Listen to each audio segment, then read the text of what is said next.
I think one of the most important things when a client comes in is that stillness and silence on our part, and hear from them what they're looking for and draw from them what it is, what colour, what thing they've been thinking about, because it's not me, it's them. And that's what is so important amongst all our staff.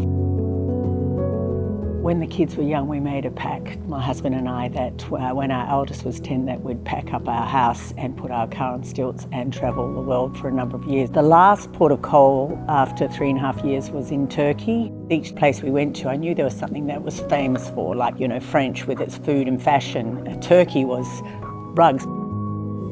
When I went and visited these people, a lot of them, these rugs were an expression of them. They were storytelling. They weren't just rugs as we know it.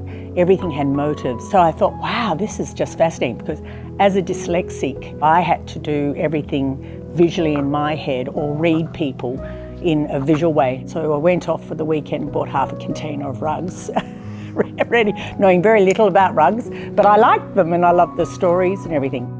I started doing my own designs. By this stage we were established in a shop, but I'd go to people's homes and say, I haven't got anything for you, because I didn't want to sell anything that didn't look right in their home they'd established. So a big part of the business was then the other way, where I was custom making for that client. And what I loved was all of a sudden I was storytelling. Each knot became a letter to me of their story. So when I would go to their home and hear their story, it was like travelling the world, because everyone has a great story.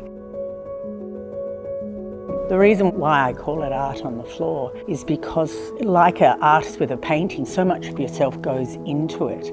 And the decision making of picking up one colour and putting it somewhere else, and that instead of a paintbrush, I'm picking up a pom. And therefore you need good materials that are environmentally friendly. It's got to be natural. Wool, beautiful hand-spun silk, linen, nettle, you know, all those natural fibres, they just go on for generations.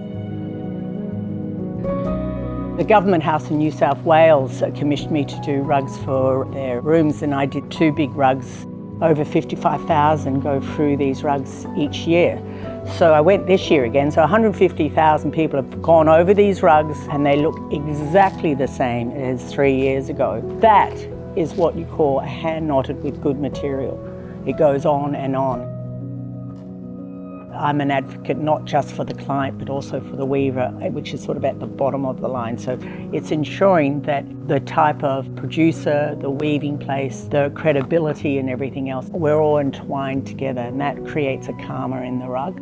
It's really exciting as a mother and having a daughter and 3 sons that all of them have been in the business at some stage and worked alongside me. It's sort of almost like a rite of passage. Mum's a great mentor. She's a creative powerhouse. Like, she's been the first woman to win on the world stage. She's international award winning. First and foremost, she's my mother. So we've always put that first. The relationship is so important. The best lesson I've learned from Mum is really putting the client first. Is always looking after the relationship, looking after people, because that's the most important part of the business, is the people, and listening and hearing them. I've been blessed to be able to create stories in my rugs for the last 30 years, and I'd love to tell yours.